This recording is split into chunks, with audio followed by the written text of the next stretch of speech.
Welcome back to the Should Be Right MMA podcast with today's guest. We're super stoked to have him here after CJI. Belal Etiabari, Julian Hermanjat, Hugh Boyd, Jack Kempton. Today we're going to chat about CJI, Gabby Garcia, the GOAT, some thoughts and feelings after Belal's breakout performance, and what the future looks like for the rising star. How was the entire event, bro? The entire event was pretty cool, eh? Like it was, bro. Look, like it was like a pretty cool experience, eh? Like I think it's like for someone like me, bro, that's just been in jiu-jitsu for like not too long. But it sounds like I keep saying that to everyone, but I think that's the truth, like, you know. So I think just like going and competing in front of the world, and just having like everyone just kind of like see my jiu-jitsu. So yeah, bro, like it was pretty amazing. And then it's like to go and like you still get paid and stuff, and you know, like, bro, yeah, bro. So like it was pretty cool. Like it was pretty amazing. What were the highlights of CJI too? I think just like being around, like I think just like being like around like all those grapplers, I like look up to them, and then just like being on the same. I think just like being like on like the same like comp as them, and like we're all competing together. Like it just felt pretty cool for me. It felt like pretty surreal. Like when I went to the weigh-in, and then I walk in and I'm seeing like all these guys, and I'm like, bro, fuck this. I used to just like watch this guy on YouTube, like, you know, like it was like 3 months ago, and now I'm like weighing in with all these guys. I'm competing with them. So like it was pretty surreal, and I had to like kind of like not like think about it like that, like not think about it as I'm like a way where like as like they like as as they kind of like idol to me, or like as like I'm like a fan of them. Yeah, bro. So that was pretty crazy. Like, you know, just like being around all those guys and like competing on the same show. Yeah, I think that was probably like the craziest thing. How long were you in Vegas for a week, 2 weeks? I was in there for probably maybe like 7-8 days. I wasn't there for too long, bro. But I'm not a fan of America too much, bro. Like I want to just go compete, and then bro, like just like leave. And like Vegas is pretty hectic, you know. It's just fucking like, bro, like the city's just like alive like the whole night. It's haram as it comes. It's pretty haram, to be honest, bro. But I stayed away from the haram, eh? I just wanted to compete and just go try to find some like nice food and stuff. Yeah, sick. Who did you train with whilst you were there? I trained with we didn't say a few gyms. I trained with Jeremy Skinner, but like he's a good training partner. Like, he's the man. Like, shout out to him. He's very, very good, and he showed me some cool stuff. Who else we trained with? And then it's just with the guys from the team, to be honest. But I think that was it. Like, I don't think I rolled with like anyone else.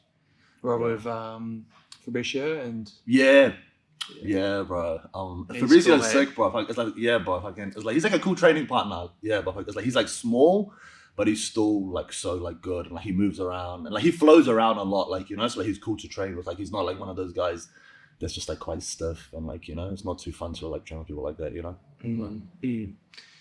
I guess you've been crafting like a unique game over 3-4 years. Yeah. How did you feel like it handled itself against top tier competition?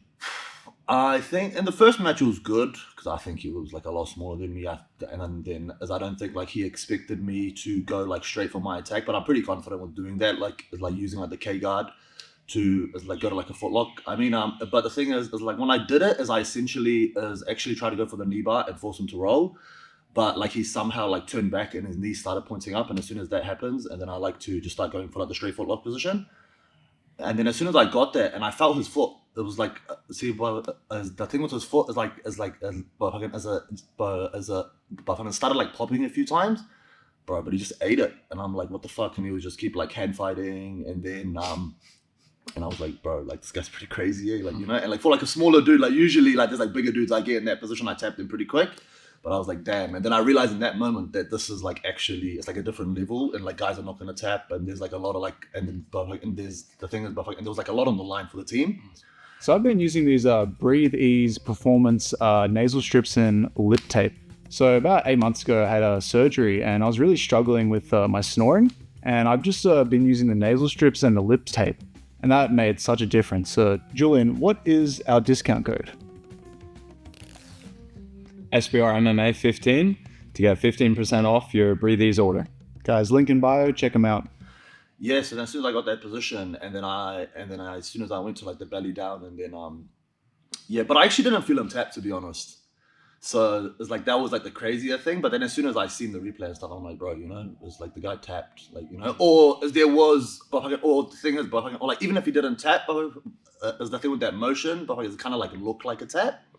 So yeah, bro, and that's what I realized. And then in my second match, which was actually pretty dumb, like what I did, I should have been a bit more like smarter, and I should have not been like so offensive. But that's my game at the end of the day, like, so like it's hard for me to be in that moment. I have like a 30-second rest and I have to switch up like my whole attitude. So then I kind of just went for the attack. I went for the false reap. I started going for the footlock, and I usually get that on everyone too. But at that level, like some attack like that, on like that cross like footlock that I do, and then the thing with that didn't work like really. And then it's like he passed my legs out to 50-50. I don't like really like 50-50 too much. It's like my main attack from there is going for the footlock. I free my knee line. I felt like my knee line was getting free, like when I was going for the footlock on the secondary leg. But then like he somehow like just like sucked it back in, and then I was like, bro, this is late. But I should have, bro, the thing is I should have just started like defending and started like turning my heel back out. And then from there just is like going in a safe position. But then again, it's the experience again too, like it's like usually in the training room, I'm just so like stubborn. So like kind of like in like my own attack, but there especially, bro, like you're versing all these guys and they're the best in the world, like, so you have to be like, bro, it's like you have to be like a lot more smarter and make smarter decisions. Yeah, bro, so I think that'll probably just come with experience, I think. And then the second day, yeah, what happened the second day? Oh, the second day. Oh yeah, bro. Injured and yeah, bro. So like when I walked out, and then bro, so the thing is, to be honest, like when like my leg got fucked, and then it was like swollen as like the next morning, and I tried to wake up, and it turned into like a balloon. I couldn't even walk, so I texted Lockie. I said, bro, like my leg is cooked. I can't even it's like move. Then after that, I went to go have like a coffee with the boys, with like Ali and them from Sydney. And then it's like Ali was telling me, bro, like you have to compete. Like, Buffington is like, Buffington, this is just like a big opportunity. And the CJI might like, Buffington is like, it might like never come back. So then I was just thinking to myself after that, like, and then I spoke to like the physio. And then after that, he just got me taped up. And just like, bro, there was like heaps of tape on my ankle. And then I taped up the other ankle too, actually. And then I went out to the match, and then I was like, bro, it's going to be so hard for me to try and attack him. Because I did have like one attempt of putting my foot on the hip, and I tried to scoop for like the K-guard, but he just ran away, and my foot just had like no strength to like hold on to him. After that, I was like, bro, it's nearly impossible for me to like try to get attack, or like even just like try to like retain my guard. I think I retained my guard for a few minutes, but after that, I was like, bro, this is just going to be so big. Yeah, bro, fuck. Like, he was pretty big, to be honest. But I mean, bro, like the thing is, bro, like it's like he was big, bro, but I've rolled with guys that are like bigger. Like he didn't feel like someone that I've never like rolled with, bro. But he's a legend, He's won like how many? I think he was amazing. Yeah, I was in Queenstown with my girlfriend's family, and we were watching the match. Yeah, these people like know very little from the sport. Majority of it is me like, hey, come watch this with me. And we had them. Originally, it was just my girlfriend and I in the room that we were staying in. But then her sister, her mom, and her dad came in as well to watch that match. Yeah. And like you were originally X'd out with the list and everything, and the commentators were like, "Oh, we're hearing that Belal may come back." I'm like, "Fuck off, no way!" And then you come off the thing with both your feet taped up, and everyone in the room is like, "Holy shit! Oh my god, he's coming out!" Like the Undertaker from WWE. Yeah, legit. Yeah. So cool. But that was pretty sick. It was pretty cool, like, but I got like a lot of support from people. I got my name actually like out there, like kind of like from that moment even more, like then even as like getting the submission. So I think that was pretty cool. Bro, is there was that question that like you asked me, like what'd you ask me? It's like, bro, was the question that you asked me before, like about my game. I think I didn't even like answer the question, to be honest. You asked, it's like, how would my game? How did your game feel against bro, I didn't even fucking answer the question, man. In a roundabout way, yeah. Yeah, but I feel like, as it did work, because the thing is, because at least at like my first two matches, as I did pull off some like offensive moves. So sure. Yeah, bro. Yeah, like, but I think if I was a lot smarter, like in my second match, then it would have turned out better. Like, yeah. What I think is very special about you is you're so stubborn with your approach. Like you've crafted a game over 4 years and only focus on that. I think that's something a lot of us could learn from. So I think we have a tendency, like no pun intended, to be a jack of all trades, to just kind of play around with everything because it's it's fun. Like Yeah. it takes a lot of discipline to focus on one thing. You've mastered the footlock.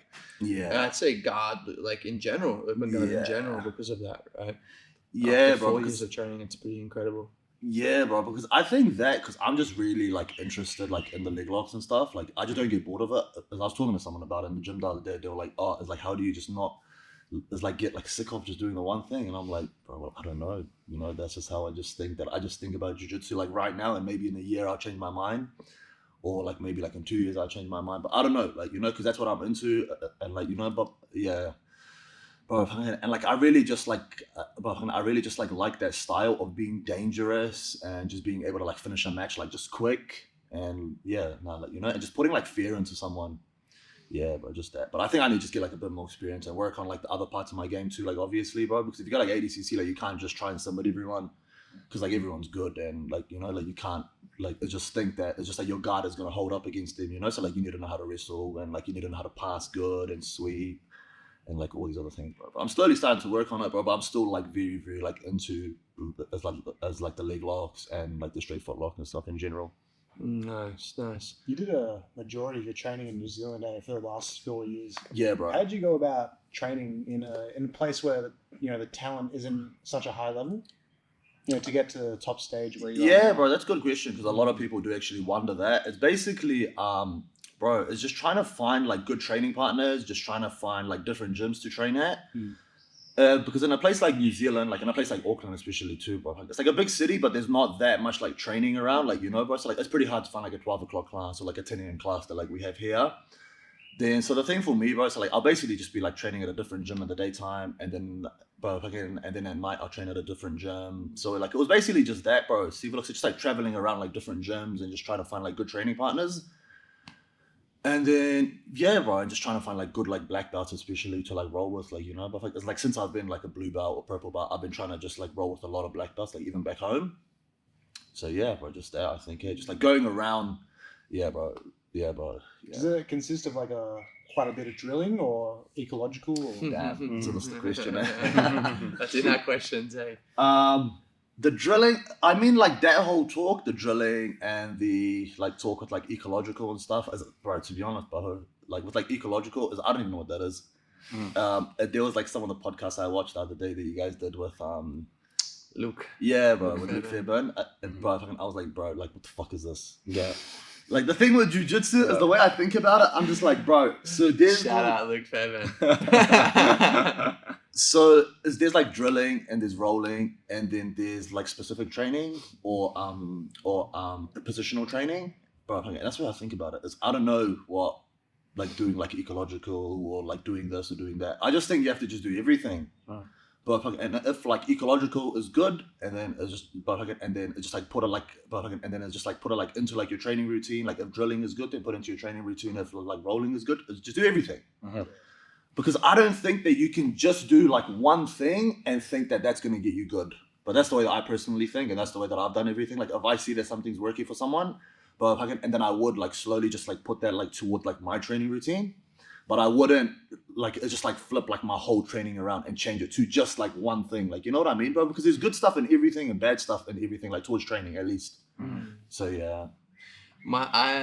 To be the devil's advocate, I think you train live pretty much all the time. Yeah, I think like I do. when you're rolling with me, Yeah. you're drilling on me. Yeah. Like it's repetition without. Yeah, that's what I do a repetition. lot, and that's and that You're goes. just trying to hit a move over and over. I might be fucking resisting, but you're still doing it to me. Yeah, because that's the other thing that I really like is I like that thing about jiu-jitsu, which I think is rare. I like to hit, I like to like hit the move on people. Is like when like they know it's coming, because that's when I think that you've like mastered a technique, and it goes back to it's much like the Bruce Lee or like the Jackie Chan saying.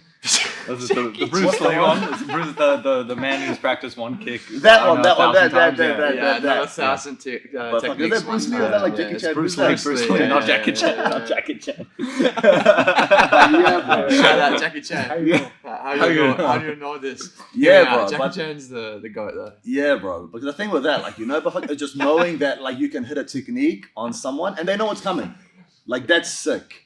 Like that's someone I look up to a lot. Like someone like even like someone like even like Mateus, like he does that like very, very well. bro, like it's like the whole world knows his like straight footlock is so good, but he still goes out in matches and he can hit it. Yeah. But even now, like, bro, but I think there's a thing with like Mateus now, but like is that I watch, but like is like he gets to the back a lot too on people, bro. Like but yeah, bro, because like people are so scared of like that footlock that they start turning now, and then now he gets to the matrix position. I'm starting, but I'm slowly starting to like study that too, like to start like getting to the back more. What do you call it? Taliban bowlers. Yeah, bro, the Taliban bowlers, bro. So that's like going from. But Steve looks at it's like going from the K guard, and then you go to the matrix, and then you go back to the footlock. Hey. So that's bro, that's a cool little recipe I like. I think it's a cool concept in our sport, right? Is the idea of funneling. I think the best guys do that. They funnel like to their best position. Like Lockie's very playful in the gym, but when he's turning it on, like he'll hook everyone. That's the thing, bro. And if you watch him when like he actually wants to like get leg locks, bro, like it actually looks pretty cool, like bro. Because I've been coming to the gym recently. I've just been watching. And bro, watching like Lockie like actually like go for the legs, like it looks pretty sick. Like because like usually but like he's like very playful and he doesn't really even want to go for the legs. He must be preparing for something. I don't know what it is. Stay ready. Who knows? Yeah. Competitive guy. I wonder why. I wonder why. There was one week he was just going for bulldog chokes. Yeah. Only bulldog chokes. Like, and he didn't want anything else. Yeah, we got bulldog chokes. It's crazy. So obviously this is our second episode with Belal. Like, if you haven't seen the first episode, I recommend listening to it. It's epic and probably our best one so far, if I'm to be biased. But just give us a little spiel about your origin story now that we don't have Bobby Sandu heckling you. My origin story, damn. When did you start jiu-jitsu? What was your previous? Do you want to know my story of from the day I was born or from when I started jiu-jitsu? That'd be sick. You Okay. moved to New Zealand from I moved Afghanistan, to right? New Zealand from Afghanistan in 2001. And then I was basically in New Zealand. I went high school. I went primary. I went intermediate. I went high school in New Zealand. In Auckland, yeah? Yeah, bro, so in Auckland. And then I left to go to uni. I studied construction engineering, and then I finished that. And it's like during school, like I was playing a lot of sports. I used to play, like when I was young, I used to play like rugby. I used to play like rugby league and play basketball, like as I grew up. And then around probably when I was maybe like 18, I think I stopped. But I think maybe when I was like 17, 18, I think I stopped playing sports. And then I went to uni. And then like during uni, I still played like a bit of basketball actually, to be honest, because I played in the basketball team in uni. Yeah. And then I stopped playing when I was probably like 19. And then for a year, as I didn't do anything. And then I just started going to the gym, just started like lifting weights and just started to get into that. Wow, you lift weights? I'm surprised. Nah, bro, I've actually not lifted today. But anyway, and then I did that, and then for a year I just did nothing, like basically. So I just did like weights and stuff. And then after that, I found jiu-jitsu when I was 21. So it was I think like 2-3 years into my degree. And then I started jiu-jitsu, and then bro. So I went with so I went with like one of like my mate's brothers, and then it's like he took me to like open mat. So like it was on a Saturday, I went to the open mat because I had like nothing to do that day. But and then I just had a roll, and I just got smoked. And I got smoked by some like blue belt, and he just like triangled me and choked me. And then after that, and then I messaged, the coach, like which was my coach like up until now. And then I messaged him, and then I told him, "Oh yeah, can you give me a gi?" But so I messaged him. I think like on that same night, I messaged him on Sunday or whatever. I told him, "Oh yeah, can you give me a gi?" And then as he went and he bought me a gi. Wow. And then I came. But I don't know if I paid for it or if he paid for it, bro. But I don't remember. And then I went on Monday and I went to my first class. And then like since that week, I went to the class on Saturday, and then on that Sunday, as I went home, I searched up like so much like jiu-jitsu. I just watched it for maybe like the whole day. I watched like jiu-jitsu like on that Sunday. But then I went like back to the gym on Monday, and then I started training. Wow, sick. Then like since then, I've just been obsessed with it. Yeah. So it's not like that much of a cool story. And then and then I trained like jiu-jitsu there like in Auckland, like with my coach like Aziz at Dormir of BJJ. So I trained with him for 3.5, like 4 years. And then did you say something? No, I was about to sneeze. Oh, I was about to what's he saying? I thought I was about to sneeze. Bro. I was like, what the? Yeah, I was like, bro, if I can, like, it's time to stop or what's going on? Brother, yeah, brother, just go pray that way. Literally turn around. Nah, but then yeah, bro. But then as I trained my coach Aziz for about like 4 years, bro. So like basically, so like up until the point that I moved to Melbourne like a few months ago. Yeah, bro. So then I trained with him. I started cross training. Oh, there was a bunch of shit that happened. I started competing like pretty early. I lost my first few comps. And then as the lockdown happened, I trained in lockdown like pretty hard. I was training a lot like with my coach because he would come like over to my house actually. Wow. And then sick. as I would train, yeah, bro. I don't know, it's like if he saw something in me, or maybe like if he was just bored in lockdown, he wanted to just train, and then like he would come and he taught me a lot like during that lockdown period. I came back, so like straight after lockdown, and then I competed in like a blue belt comp, and I won the blue belt comp, and I had lost like all my comps in white belt. Mm-hmm. Yeah, so then I realized, I was like, oh, like, you know, like jiu-jitsu is actually fun, like, you know, bro, because if you start winning something, like it's obviously just gonna get fun. Mm-hmm. Mm-hmm. Yeah, bro. So then I started winning like a bunch of comps at blue belt, and then I got my purple belt like pretty quick too. I think in like less than 2 years I got my purple belt. Wow. Yeah, and then I went to my purple belt comps like it's like my first few, and I actually got smoked in purple belt again. Yeah. Then like towards like the end of my purple belt is that's when I started like winning. So that's when I actually started doing well in purple belt. I had like a pretty like good streak. I won, and that's when I went trials actually. So that was the first like ever time that I went trials. And like, when was that? Maybe like that was like a year and a half ago, or like 2 years ago, I think. It was the one I went because that was the one I went in Thailand. Yeah, bro. So that was like my first ever like big comp. And then as that was the comp I lost to like Kaya. Whereas I went to the quarterfinals, and then it's like there was like a few people came up to me after that. They were like, oh nah, but it's like you did well and this and that. It was a good comp. I was like, no, bro, I didn't really do that well. Like, you know, I just got to the quarterfinals. Yeah, so then I went back home after that. I started taking like jiu-jitsu a bit more serious. I had like graduated from uni at that point. And then I think when I got my brown belt, I think I started doing like very, very well in comp. That's when I would start to go in comp. I'll beat like black belts, and then that's when I stayed in like New Zealand for a whole year, and I won like maybe 50, 60 matches. Wow. Mm-hmm. And then at that point, I didn't really like lose to like anyone in New Zealand. It's like whoever I was versing, or like whoever I was trying to call out in super fights, like they didn't want to verse me, or I was like beating them. And then at that point, I realized, there's nothing left for me here, really. Like, you know, I spoke to my coach about it too all the time, you know, and he told me, yeah, like, you know, well, if you want to take like jiu-jitsu serious, you probably need to move. Then at that point, I was thinking of trying to go to like the US or trying to go to like a different country or whatever. And then I just thought to myself, like, you know, just come to Melbourne because I got my sister here. And then plus, it's like the few trips is that I do to Melbourne, like the first time I ever met you boys. And then as I met Lockie, and he was nice. And I really, really liked the way that like he was, like as a person and as a coach, and just the way like he like treated like jiu-jitsu. Just like still being like very, very, very like obsessed with jiu-jitsu too. Like, you know, so like I really like that like he was still like so into jiu-jitsu, because that's like me right now, like, you know, bro, because the thing with like a coach is like, you don't really want a coach that doesn't really like jiu-jitsu, that doesn't want to talk about jiu-jitsu. Like some coaches are like that. Mm-hmm. But the thing with Lockie, like he was very, just like still like so obsessed, and I like that about him too. And he wanted to like always talk about technique and see this. I come like, you know, like, let me show you this, I'll show you that. Yeah, but at that point I was just like, yeah, like, you know, is just like come to Melbourne. And the thing with my goal is like when I was coming to Melbourne, like, cause I thought I was gonna come here and do a bunch of like these like grappling industries comps. Mm-hmm. Then like slowly, then as like the CJI trials got announced, and I was like, fuck, like, you know, bro. So I moved here to try to do a bunch of like but it's these like grappling industries and these smaller comps. I'm doing a trials to get a CJI, so it's pretty like buzzy for me. And then after that, I was like, yeah, bro. So let me just do like the CJI trials, and then I obviously like got through to that. It's like not in the best way, obviously. Like it wasn't something that I was proud of, like that comp. But still, like, you know, it's like for me, still being like pretty fresh, I still got to go to the CJI, and then obviously like going to the CJI was pretty like surreal. And I had just moved to Melbourne, you know, a few months ago. So like the thing with this was not planned. Like it wasn't planned for me to come. Then to go to the CJI and my name get but yeah, bro, like, you know, but get like to like a decent level like already.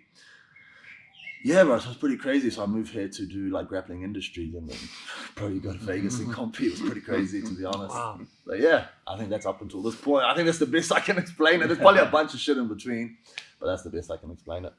Please retell us the wrestling two leg lock story. That's my favorite. Yeah, bro, I've seen it a bunch of times now. Like, people online are gonna think, oh, this guy's keeps saying the same shit. But yeah, bro. So the gym that I was training at, like with my coach Aziz, so like he was mention like Hamza. He's the goat. The goat is Hamza. The goat is Hamza Don. Nah, but that's my man, like straight up, bro. It's like he's helped me a lot. Like he's helped me like through jujitsu and like kind of like outside of jujitsu and stuff. Like, you know, bro. So like he's giving me like a lot of help and like a lot of my jujitsu like is like credited to him. But anyway, let's not talk about him.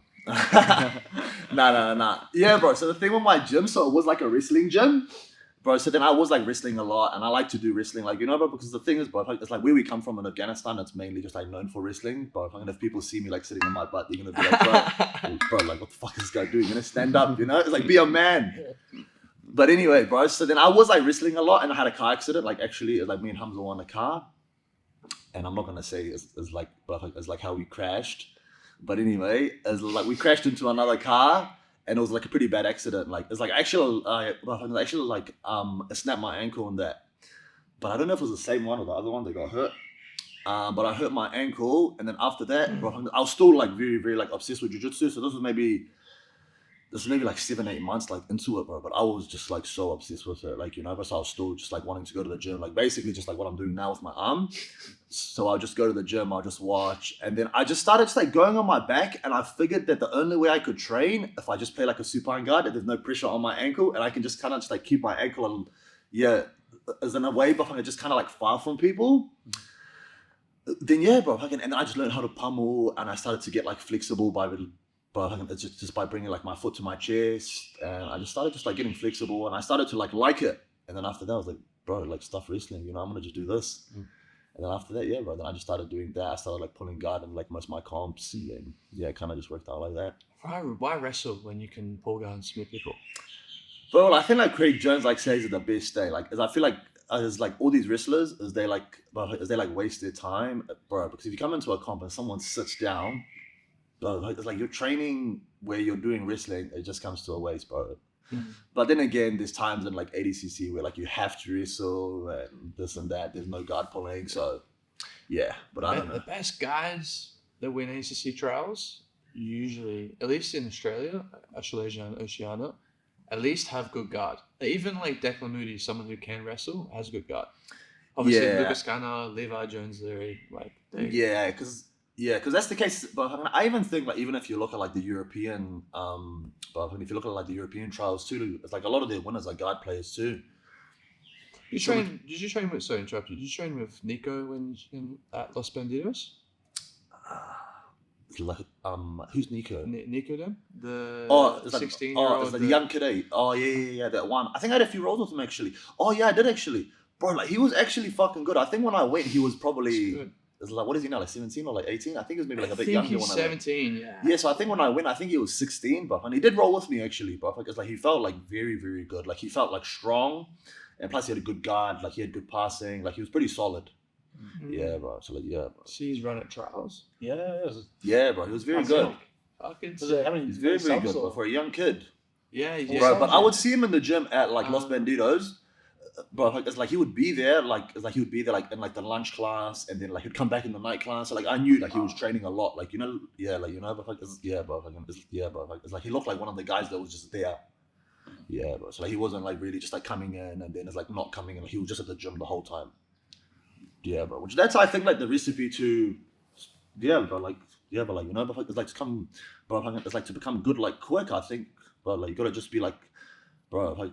Yeah, like, you know, but like, but it's like, you know, the thing is, bro, just be like super, super like obsessed with jiu-jitsu and just be here.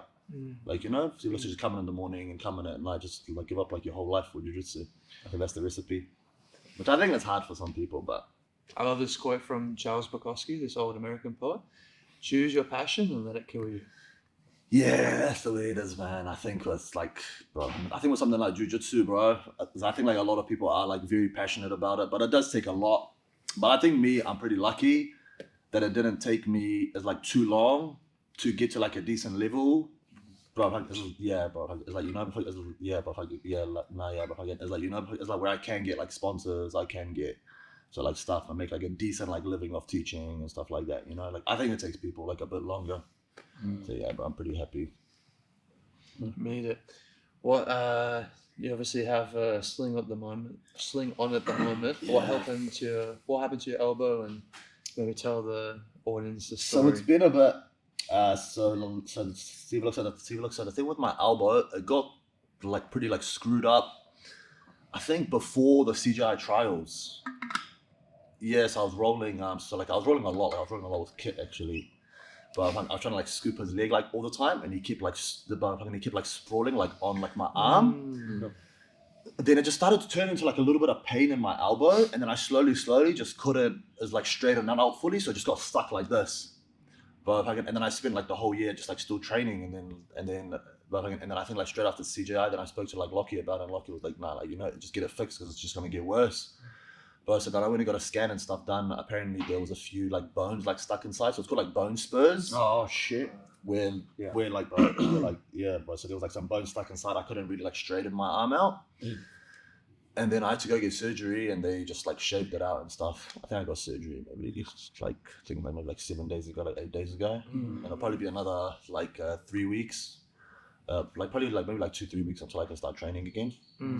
But but like hopefully it's a bit quick, bro, because I want to do the trials. So like the 80cc trials, like as I really want to do that.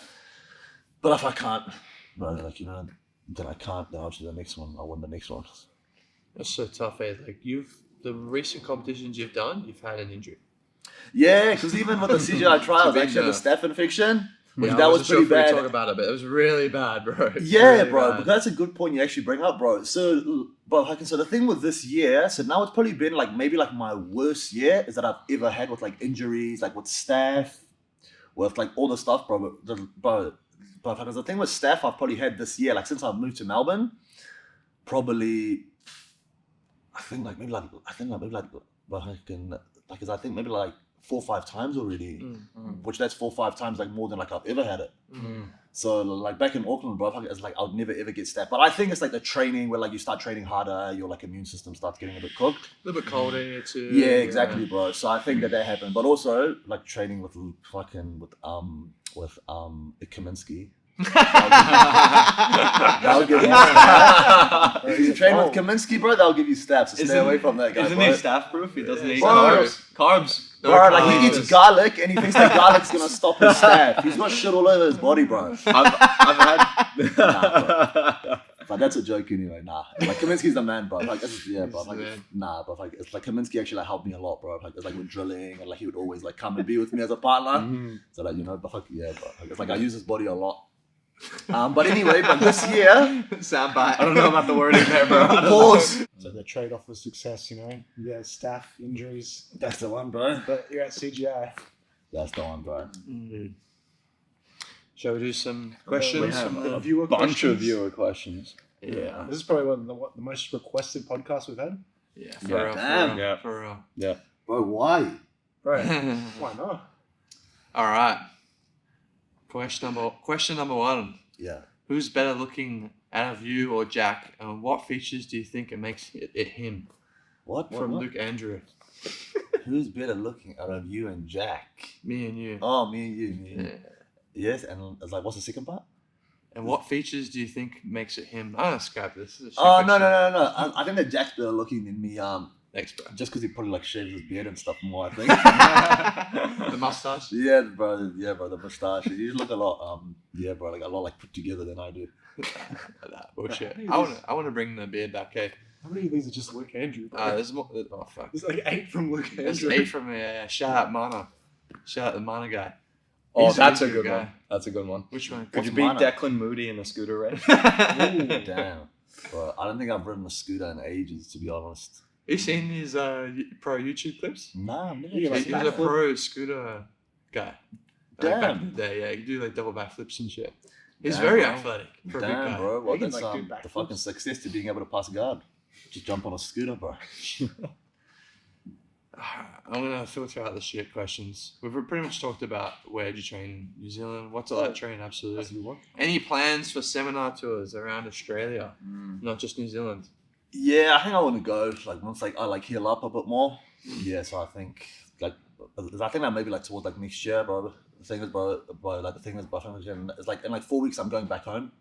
So I'll be going to Christchurch to like Oceanside Jiu-Jitsu. So if you guys are there, please come. And we can roll. I'll try to show you some stuff. And then I'll be going up to Auckland. I'll be going to just go see my mum for a few days. And then I'll be teaching a seminar to Gaha. And for the whole week, I'll be training there too, obviously. I'll go try to just go to maybe just go to like a few different gyms. Yeah, bro. Just go get some rolls on the TV on Ultron. Epic. But I think in Australia, yeah, but I'll probably do it maybe next year sometime. Yeah. Keen. Yeah.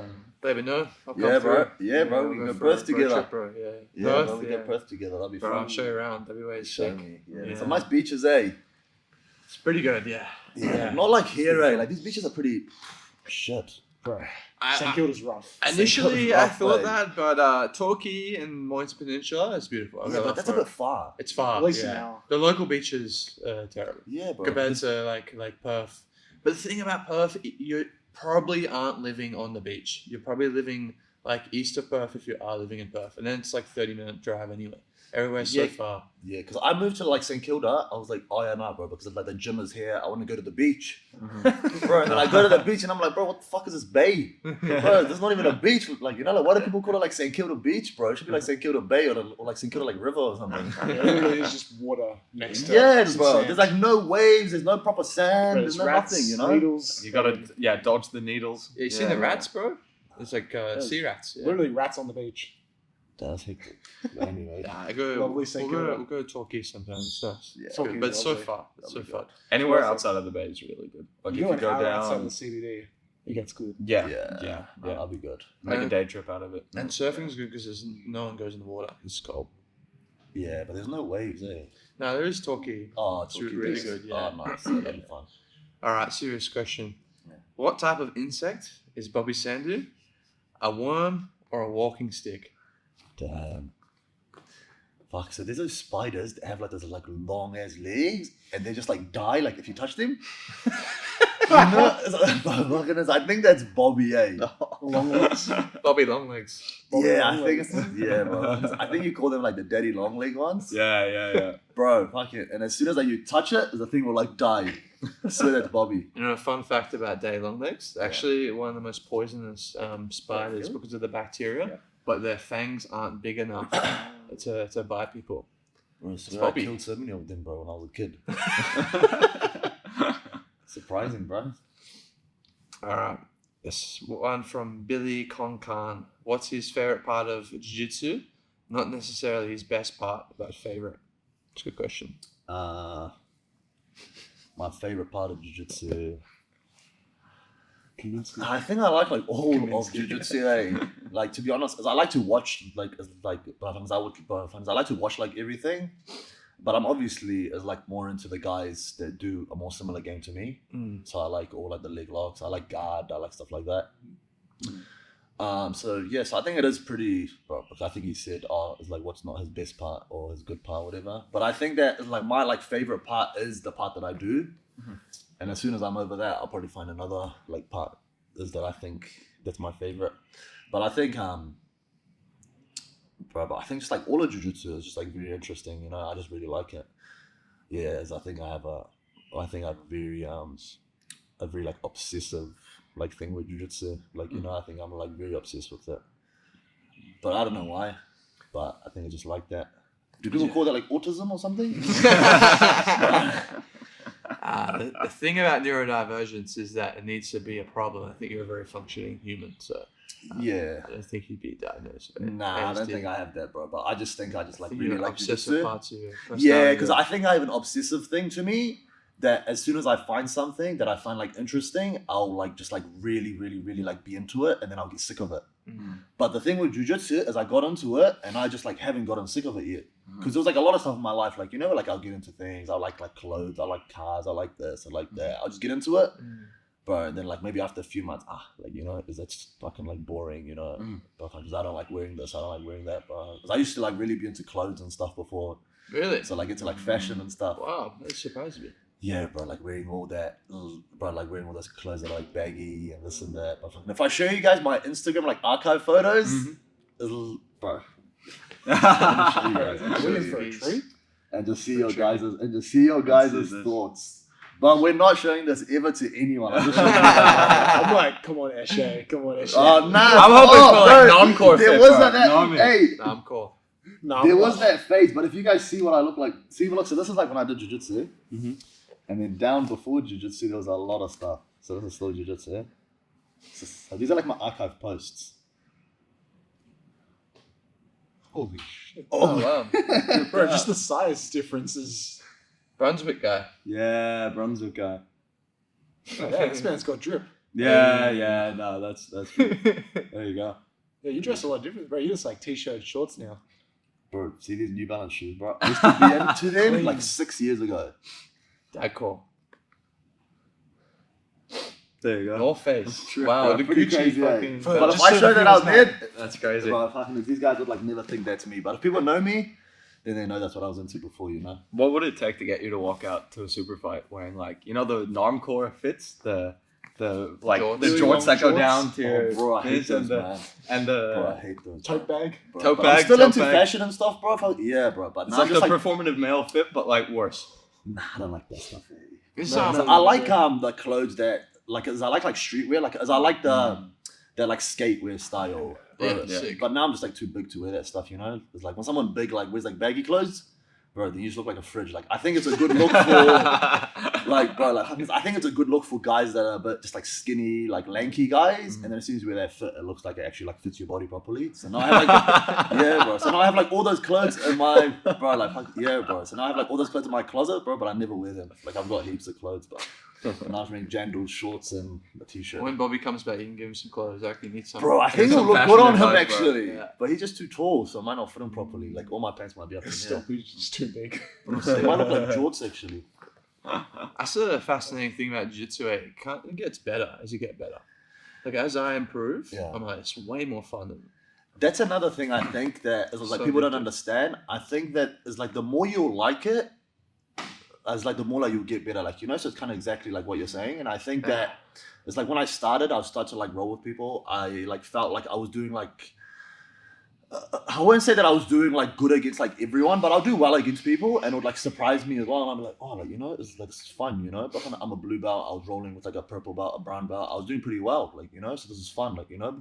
But I'm gonna come into like the next day, like into like the next training session. I'm gonna do even better, and this, and you kind of just like, you know, just start liking it like that. But yeah, but the thing is, but it's from this. I think like if like you're getting like beaten up every day, it's gonna be hard to like. I think, like, you know, but I think that has to happen too, you know, at a point. so that's why I only roll with you like once every couple Once months. every couple months. So you beat me up, bro. You broke my toe. I tapped Belal one time. You did actually. It was a verbal tap too, so it was real. I fell on him. My whole body weight. I fucking you're doing like gentle with Footlock, put him into the side, and I just jumped on you like a spaz. Yeah, nah. It wasn't like that. It was smart. Please ask if he wants to go grapple in the UFC or One Championship. Would you grapple for One or UFC BJJ? What are your thoughts on those organizations? They're picking up some traction compared to bro. ACC and IBJJ. Oh yeah, bro. Of course, bro. I like that style more than like a competition, than like the Nogi Worlds or like the ADCC and stuff. As I like the super fight style like a lot more. But just having like one match, I think, it's just getting like really like for one opponent. I think it's a lot more better. I think it's a lot more like professional than like doing like that tournament style, like bro. Because like that tournament style is like hard to watch, I think, for people. But people like to watch like when there's like one match and there's a storyline and people are like trash talking with each other and they have beef and this is going on. It's a lot more like exciting for people to watch. Like jiu-jitsu is not exciting, bro. Like, yeah, but I mean. But it is exciting, but I think it's gonna become like more exciting, like if people actually start like talking shit and there's like storylines like in these matches. But yeah, see, look, but I feel like the UFC is doing like a pretty good job. But I don't know about the contracts or whatever was going on like a while ago when people were saying they're making people sign contracts and stuff. So I think that'll be hard. Like, as unless they're giving you like enough money, where like to be honest, where like you don't need to do ADCC and CJI and stuff, then it would like, you know, and then it'll not be a bad idea. But I don't know if they're giving like that much to people that are just getting signed, that they're not like the top guys, obviously, like Mikey and them. I feel like those guys will be getting paid quite a bit, you know, they're like the face of it. But I would love to do it. Yeah, but I'd love to do like either of those, to be honest. But I actually started talking to look, but there's a guy that I think he like runs the One Championship, Tom DeBlas. Oh, wow. Wow. Oh, Tom runs Holy the yeah, championship. bro. Wow. I think he does like the grappling side, so I think Yeah. he does. But I think like he gets like the matches sorted and stuff, bro. So like he sent me a message on Instagram, which was pretty cool. Like after CJI, Wow, dude. that was Sick. pretty crazy, and he followed me and stuff. So that was like a little, yeah. So like I think that was like a pretty crazy moment. Like 'cause I got a few follows from a few people. I was like, damn, like this guy knows me. What the fuck? That's sick. Wow. So yeah, bro. Yeah, but like it's like the UFC and the one is like pretty cool. I think it's a cool route to take in jiu-jitsu, but at the same time the contracts and stuff are a bit. It'd be cool if we have an undisputed governing organization like NRL or even AFL. That would be awesome, wouldn't it? Where they just pay there's the best league.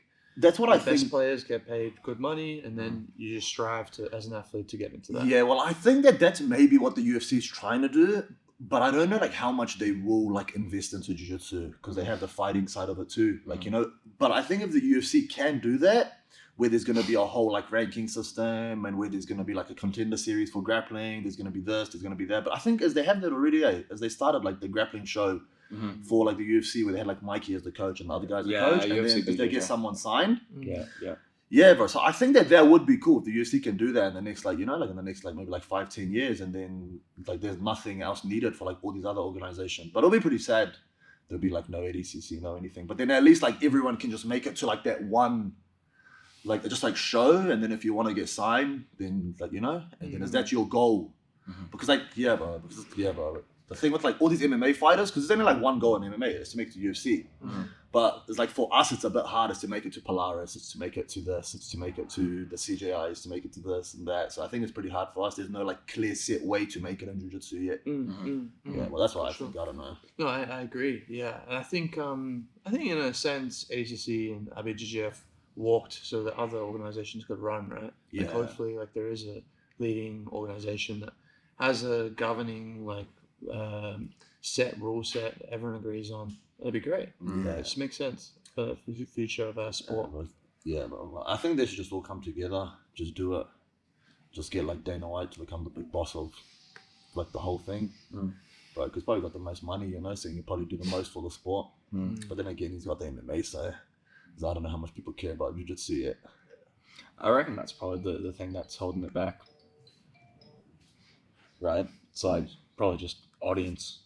If you grow the audience, there'll be more money around. Yeah, that's the thing, but it's going to be hard to grow the audience for jiu-jitsu. Like Craig tried to do that like so much. Yeah. And then even people are talking shit after about CJI. Sucks, eh? I hate it. And it's just so bad because it just makes them like probably think, but fuck, it's like fuck these fans. But the fans of jiu-jitsu are bad because they do like jiu-jitsu themselves.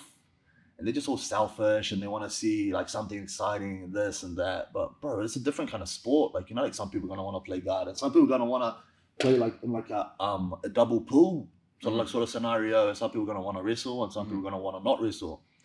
So I don't know. I think they just got to be grateful, that he's doing something great for the athletes. Don't bite the hand that feeds you. Yeah. Exactly. That's the problem, bro. And something big too, like, it's like to get like paid to show up, and then if you win, bro, like you get $1 million in the team. Like that's huge. Like for jiu-jitsu, like if people said that like maybe like 20 years ago, like you would think, bro, like you're crazy, like those people that were like competing in gyms for like maybe like $300. Yeah.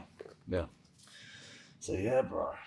Even like 5 years ago, if you said $1 million, I'd be like, nah. Yeah, exactly. No way. That's the thing. But I just think people need to be grateful, The viewers need to be grateful. Like, the spectators. It was Just- a great show. Yeah. Well, both were exciting. I don't know why the backlash was like that. I think the quintet format's cool as fuck. I think people were so different. Yeah.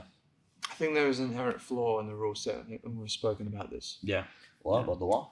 I think there should be athletes should be motivated to not be passive. Like a good example was the Ethan Carlston and Declan Moody match. Obviously Declan was just going to stay on top. Ethan just tried to not get submitted. So really maybe like they should add something like Declan can get 1 point for winning the match and not submitting, or I they think knock the them draws were out, a bit or something hard. like draws are real killer. Yeah, I for think the the draws sport. were a bit hard. Polaris does this really well. Yeah, I think that's a cool one, eh? Do they go to like a judge's decision? Polaris, you can knock a person out. So Yeah. I'm not sure if you guys watched about a year ago the Europe versus Yeah, I watched that one. America, the one when Mateus submitted Yeah, he PJ got a Barge. shotgun arm by. Because, That was crazy. PJ doesn't get like submitted. Bro, that was in Often, 9 right? seconds. He got tired. It was so sick. But that was 9 seconds. That was so fucking mental, bro. Like, how do you submit him in 9 seconds? But then again, yeah, like it's after a bunch of matches after, like a match he just had. But still. PJ had a war with Owen, right? And submitted him with a toe hold or something. Nah, he got him with a counter. I think he got him with the counter, like inside heel hook. That's when like Owen tried to go for the false read. And then he passed the leg to the outside. He started going for the heel hook, bro. But PJ's so hard to submit from like outside heel hook because that's what I was watching like all those matches. You know, like as like when we got announced to verse them, bro. Like he's so hard to tap from like the outside heel hook from like the inside ashi position, and then like he rolled through, and then I think like Owen's legs they like ended up into like an outside ashi, and then that's when like he threw his leg over, and then he started countering him. He went to like a double 50, and he trapped his other leg and got the inside heel hook. But it was such a slick finish. I've watched that like a bunch of times. That's why I know all about. Yeah, sick.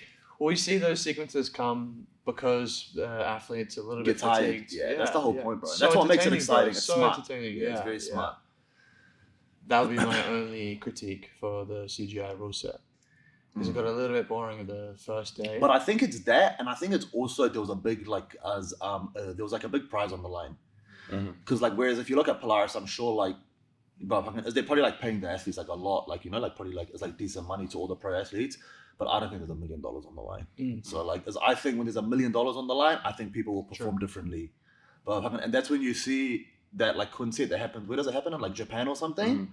Because I think that's a lot more exciting and people are a lot more playful because there's not much on the line. But if you put $1 million out there, you know, like no one is gonna go and just try to be a retard and try to submit everyone or try to expose themselves. Well, I did. So I was pretty retarded. But if I had more experience, I probably like wouldn't have done that. You know, I'd probably try to be a lot more smarter. But that's the experience, you know. Live by the sword. That's the way it goes, bro. That's going to be the Belal merch right there. Live by the sword, die by the sword. Yeah, I put a foot there, eh? I think that'd be pretty sick, eh? Live by the Footlock, Big die foot. by the Footlock. Bigfoot.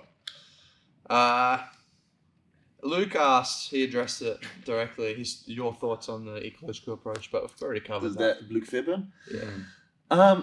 Yeah, bro. Well, I mean, like Luke's gotten good, like you know, bro. Because I seen him rolling with some guys here, but I don't know about him, bro. Because that guy drills, and I'll put it out there right now that he drills, and he asked me about a move, and he wanted me to show him, and that's drilling. Oh shit! You see, so I think guys that do like ecological, I think they like praise it.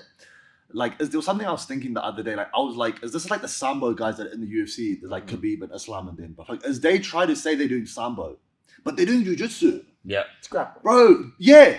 Yeah. See, but like, and that's the thing with this like ecological thing, but like, there is still like drilling inside it. It's all training. Oh, Bro, like, it's like Luke asked me to show him, I don't know what he asked me to show him, bro, because I'm going to expose him right now. K-guard armbar. He told me to show him a K-guard armbar or K-guard triangle or something, and I'm like, bro, so like, you want me to show you, and then are you going to go and pull it off on someone straight away? Bro, there's no way.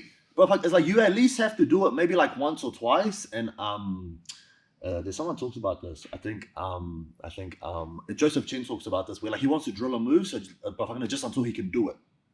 Where bro, like the thing for a move, like for you to be able to do it, but like it's like you at least need to practice it like maybe twice. So that's what he was asking me, and I told him, bro, like you have to go drill it. Like you have to, you have to practice it. But and then I think he did go practice in the corner. So he drilled. Gonna film him, gonna expose him. I think the core of the ecological approach really is just incentivizing athletes to train more and get better. Like that's literally how you get better at sport, right? So I think you just don't want to drill. Well, but I think Do you like it? But I think the guys that Do drill. you do the ecological one? I like constraint-led games for sure. Like I like that idea, but I think we kind of were already doing that. That's what I mean, bro. Yeah. See, but I just think they've made this new word like ecological and constraint-led and this and that. But I'm pretty sure people have been doing this in jiu-jitsu. All of the best guys in our room don't drill a move more than 3 or 4 times. Yeah, because I don't And then think they they go need live. to. Yeah, like that's the thing, bro. But I think that like you still have to drill, like you still have to practice it. But then if you look at guys like Levi, like he's probably drilled like a move maybe like 1,000 times, and he's better than someone at doing it. Bro, you Like, drill know? without a person. Yeah, exactly. Well, that's the thing, like he's probably done like reps of drilling. Like he went into the gym, he said, I'm gonna do a leg drag maybe like 50 times today, like for example, bro, and he's like the best at it. Like, you know, so there's ways for people to get good for like one person, and there's ways for another person to get good. Bro, but I just think like choosing one way, it's not like the smartest thing to do, I think. You know, like I think someone like Luke, it's like he could be a lot better. It's like even if he was like to drill a bit more and do like the ecological approach and do a bit more like rolling or like whatever he's doing. But just choosing that one thing, I think it's gonna like in a way like not like make his jiu-jitsu bad, bro, because he's getting good obviously, but I think that he could become better. Yeah, but He might just be able to play with more novelty. yeah. Which might like help his game. But he's been very good in everything. It's Yeah. it really impressed me how all-rounded he is. Yeah. Shout out Luke. He's getting good. Getting good. And he's pretty much only trains in a kind of small gym in Wellington. Yeah, is that where he Doesn't trains? travel everywhere. Workshop. He's awesome. I don't know what workshop is. Yeah. Who's the coach there? His name's Pat. Man, I don't know. 'Cause I haven't rolled with them or trained with them. Because I've never been to Wellington to do jiu-jitsu before. But I know some guys in Christchurch. I know some guys around like New Zealand. But I've never been to Wellington to train actually. I have to train there and in New Zealand in general, just out of Yeah, curiosity. bro. Yeah, bro. I'm sick. Yeah, well, we should like sort out a trip soon. We should take the SBR boys too. I'll be Yeah, trips to yeah, NZ. there's I'll go to NZ again. Should go to it. Let's NZ. go. Yeah. It'll be fun. Yeah. Let's do it. I'd be keen. I think the main thing with that eco side of things is that it's just like it's a new fun word. That's what I think too. it's like majority of really good coaches have been implementing those games forever. Yeah, well, that's like bro, because that's just like the thing I said about like the Sambo guys. Like, you know, is they trying to just make the Sambo seem like it's, bro, like, is that like it's winning the matches, like, you know, bro, but they doing like just like grappling. So Yeah. there's like a lot of like grappling arts they're doing, but it's not just this Sambo that's making them win, bro, because there's no, like, say like maybe like there's no like triangle or there's no like going for, there's like all these other chokes that came from Sambo, like, you know what I mean? Because they came from like all these other grappling sports. So you're doing grappling to win. But I think that it's just like a marketing tool where like you're saying that this is better than this, and then people obviously like, you know, Sambo's just a constrained version of Brazilian Jiu-Jitsu. that's exactly what it is. And then there's judo in it, and there's wrestling, and there's everything. Then there's boxing. They wear like half the gi. They wear good like heel hooks, bro. bro, and they wear half undies in it. I kind of want to call grappling because Yeah. I don't Yeah, know. I don't know if we if- should call it Brazilian Jiu-Jitsu anymore. I don't know if it's Just jiu-jitsu, grappling, bro. Yeah. Just grappling, like, because we're taking from elements from judo, jiu-jitsu, wrestling, like with ADCC especially. You know, you gotta. It's not just jiu-jitsu, No. and not just BJJ. Yeah. Yeah, like, cause I don't think you can be a pro, like a pro jiu-jitsu like athlete, like especially if you're doing just like no gi. Like I think you're more of just like a grappler. I think. Yeah, and I've been especially grappling forever. yeah, but especially with all these rule sets that are coming up. What's next for you, brother? You're gonna get healthy. I want to get healthy. I want to do the trials. Hopefully, do under 99 in the trials, and I want to win that. And then yeah, probably go to ADCC. But I want to do a bunch of super fights. Say like I'm not like that much of a fan of this whole like ADCC and stuff. To be honest, I want to do super fights. I want to get on super fights. If there's any shows, please message me, please. Because I want to get on some shows and do some super fights against some people. I think that that's the way that I want to do my like career. Yeah, so more just doing super fights, more doing stuff like that, just like building my name in that sort of way.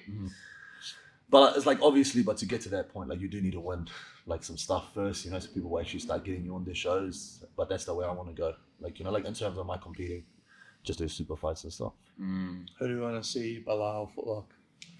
I wouldn't mind some rematches from the Giles trials because you had Yeah. quite a few high-level guys, but you didn't really Yeah. get to show your full potential against them. So Yeah. like Bob, Man. well, even like some of the Serbs, there was like Euros as well. It'd be cool to see a Yeah. match with Euros in there. Yeah. Yours is good. Yeah, but I rolled with them in the gym too. But yeah, but like it's like we had a pretty few, like we had like a few good rolls for the gym. But yeah, bro. But there's a few good guys. There's like a lot of good guys in Australia right now. You know, I'll be keen to verse any of them. Oh, there's that comp going on, eh? Have you guys heard about the Street X comp? Come on, bro. That's Tell us your sick. thoughts about that. That's sick, bro. That's fucking mean, That's good bro. money. It's like the money they're putting up and Oh, Street X, yeah. I thought you were talking about Harrison Everett's ACC competition. nah, what's that? I don't know about that. What's it? What is this? Sydney Wrestling created a competition a month before trials. Oh, that's pretty cool. Yeah. Oh, a competition? Yeah, ACC rules. a month before trials. I'm invited all the ACC people. People are gonna kill each other. Well, but what are you gonna do? Like, you're gonna like verse the people that you're meant to verse in trials, and then verse them again a month later.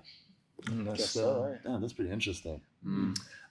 Bro, but anyway, the Street X comp, that's sick. Street X was sick. Bro, the money they're putting on the line, like 20 grand. Yeah. Respect. Bro, that is a lot of respect, man. But, and he actually like messaged me to be in it, bro. But the thing with my arm, I literally had surgery like just the day after he messaged me, Oh, Fuck.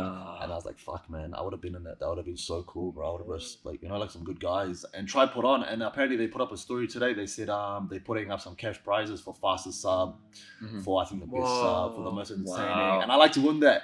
yeah. Go there, just get a quick sub, boom, and you get paid There's for one it. thing you can do, bro. It's It's just a sick. quick sub. Yeah, that's yeah. one thing, bro. Like, like, fucking, it's like even if I don't win, I know I'll submit someone fast. Rumor So- is my boy Josh Shipton might be competing. Oh, hey, Corporate 9 to 5 king, just jumping in for a that's sick, Street X comp. bro. Like that Josh is actually like very, very good, bro. Like he's so good, but the thing in comp is I don't know if he gets like too nervous, if he doesn't perform the way he wants to perform, or like what happens to him. But like him in the gym, he's a good role. He's so good. Yeah, like, he's a fucking good role. I think he needs to focus on jiu-jitsu, just like quit his job for a year and just focus on jiu-jitsu for a bit. And, bro, like he'll smash it, bro. Like he's a fucking beast. He's big, he's got a lot of athletic, potential. but he needs to get flexible. He's not flexible. It's the fucking hell, man. He's not flexible at all. But yeah, bro, that Street X comp seems pretty cool. Like I think that'll be something cool. Like that'll be something that I'd want to do. Like it's like the next one I want to do that comp. You reckon Kaya's gonna swoop in and just take the 20K again? Bro, I think it'll be cool if he does, to be honest. I don't know like, who else is in it, but that's the thing for Kaya, bro. Like, it'll be cool, but yeah, bro. And I think he deserves it if he can take out like some good names. Oh yeah. Bro, like, that'd be sick for him. He trains hard, he's humble, like, bro, like, he deserves it. I'm sure they'll drop the list before we publish the podcast. Yeah. Yeah. The first four coming to the ring. Bro, I want to verse, like, Nico. I want to verse him. Nico is so good, That's bro. the match He's that needs like to happen. Bro, that's the match I fuck, want it'd to be verse. sick. Like Yeah, master of guard passing, master of guard. Yeah, bro, that's what I want to verse. The subversion champ. You could probably take him on for the. That's what I want to subversion verse him title. in, bro. I want to verse him in subversion, bro. Like, he's a legend. He's very good. So I think, it'll be a good match. It needs to happen. That's the Honestly. match that needs to happen, bro. Get the popcorn out for him and Lucas. That'd be a good indicator of how to play against Nico. Yeah, I think it's going to be an interesting match. But the thing is, bro, I think it'll be like very interesting because they've like trained together a lot.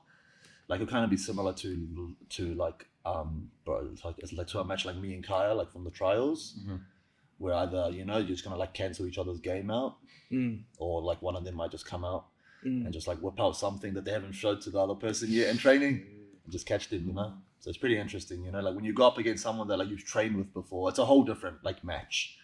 Yeah, bro. Like you have to take it like a bit different, Like even like when I was versing Kit, bro, because I knew like Kit, but like it's like he knew like my whole game, so like it was hard for me to try go in there and just show him my whole game and just like make myself tired, and What the fuck? I've been downloading you for 6 months. Bro, fucking hell, man. He rolled with me 6 months, just like jumped into the comp, fucking bro, like the day before, and then he won the whole fucking like the 16 man. Respect. Got a final question from Jared Doe. Yeah. Who do you prefer, Jared or Kit? Who's your favorite ball person? Fuck, that's a hard question, because they both helped me quite a bit in jiu-jitsu. I'll say Jared because he's Kiwi. Hey, Bro, the Kiwis all the way. my guy. Yeah, Beautiful. Any closing questions, fellas? Any thoughts? Covered Anything to ask? Favorite Kiwi? Favorite Kiwi? Good question, Hidden Clark. Yeah, she was Say a good Caitlin prime Clark? minister, bro. She was a good prime minister for us. I thought you said Caitlin Clark. Nah, it's Helen Clark. It was our prime minister. Favorite Kiwi? Kaya Rudolph. Kyrie. Just Belal. Belal's the number one Kiwi. Nah, I don't know. Did a lot, bro. I grew up there my whole life, Hamza. It's a I broad think it's question. Hamza. I think it's Hamza Don. Like, he always claims that he's Kiwi, so there we go. We'll give it to Hamza. Yeah. He says he's not Afghan, bro, because he's born in Auckland, so he says he's Kiwi. So yeah, bro. I think we'll give it to Hamza. Hell yeah. Beautiful. Cool. Sweet. Hell yeah. Let's call it there. Shout out Job. Yeah, you can find our sponsors in the bio. Yeah, you'll figure it out. If you've been listening to us for this long, you'll know. Thanks You'll for know. watching, guys. Like, subscribe. Like and subscribe. We need some more clicks. We don't have Thank enough you. of it. Or short brother. Thank you, brother. Thank you, Or- Hugh. We're a or- bit far. or- or- Yeah.